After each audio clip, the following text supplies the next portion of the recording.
बहुत समय पहले एक जंगल में एक मगड़ू नाम का भेड़िया रहता था। वह काफी दिनों से जंगल में पानी तलाश रहा था। पानी ना मिलने से उसकी हालत बिगड़ती जा रही थी। न जाने मुझे कब पानी मिलेगा और कितना चलना पड़ेगा। अब भी अगर पानी ना मिला तो मैं पक्का मर जाऊंगा। हे भगवान, कुछ मदद करो। थोड़ी देर में आगे चलकर उसे एक कुआं दिखाई देता है। कुआं देख मगड़ू बहुत खुश हो जाता है।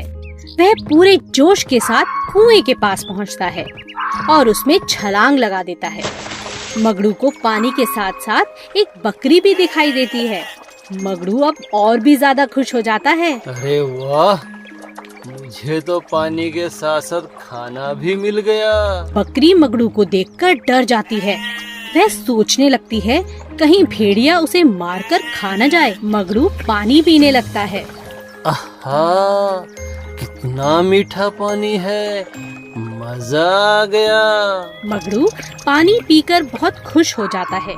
जब वह पानी पीने के बाद कुएं को ध्यान से देखता है तो वह चिंता में पड़ जाता है। कुआं बहुत ज्यादा गहरा था। हे भगवान, मैंने ये क्या किया?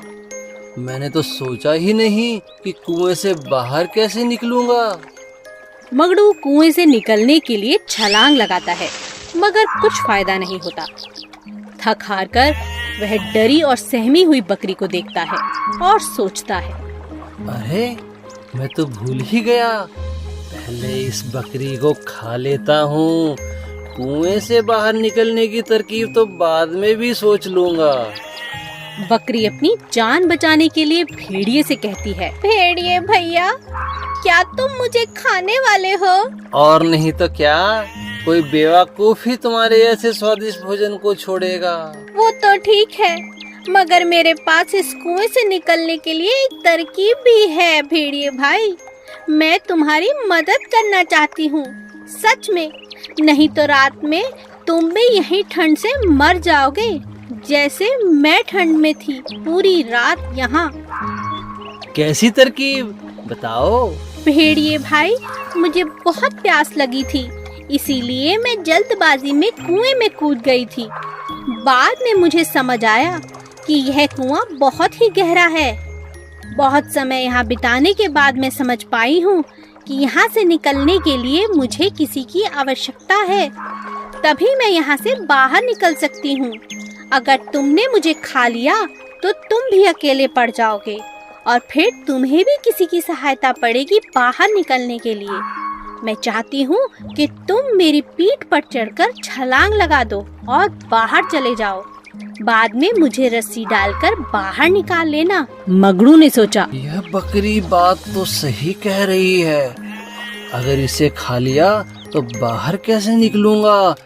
और वैसे भी इसे तो मैं बाहर निकाल कर भी खा सकता हूँ। तुम सही कह रही हो, हम एक दूसरे की मदद से ही बाहर निकल सकते हैं। बकरी पैर को दीवार से टिका लेती है। मगड़ू पूरी ताकत के साथ कुएं से छलांग लगा देता है। कुएं से बाहर आकर मगड़ू बकरी के लिए रस्सी का इंतजाम करता है और रस्सी डालकर बकरी को भी बाहर निकाल लेता है। जैसे ही मगड़ू बकरी को खाने के लिए आगे बढ़ता है, चालाक बकरी कहती है, तुम्हारा बहुत बहुत शुक्रिया भेड़िया भाई। तुमने मुझे खाने की जगह मेरी बात मान हम दोनों की जान बचा ली। आप बहुत अच्छे और दयावान भी हो। आप मुझे खा सकते थे, परंतु आपने ऐसा नहीं किया। मगड़ू को बकरी की बात सुनकर बहुत अच्छा लगा। जाने अनजाने में उसने किसी की मदद जो की थी। शुक्रिया तो मुझे तुम्हारा करना चाहिए, लेकिन इससे पहले मेरी नीयत बदले तुम यहाँ से चली जाओ, क्योंकि मैं तुम्हें अभी भी खा सकता हूँ। इस कहानी से हमें शिक्षा मिलती है कि हमें मुसीबत के समय घबराना नहीं चाहिए। समझदारी के साथ शत्रु का सामना करना चाहिए और उसको मित्र बना लेना चाहिए।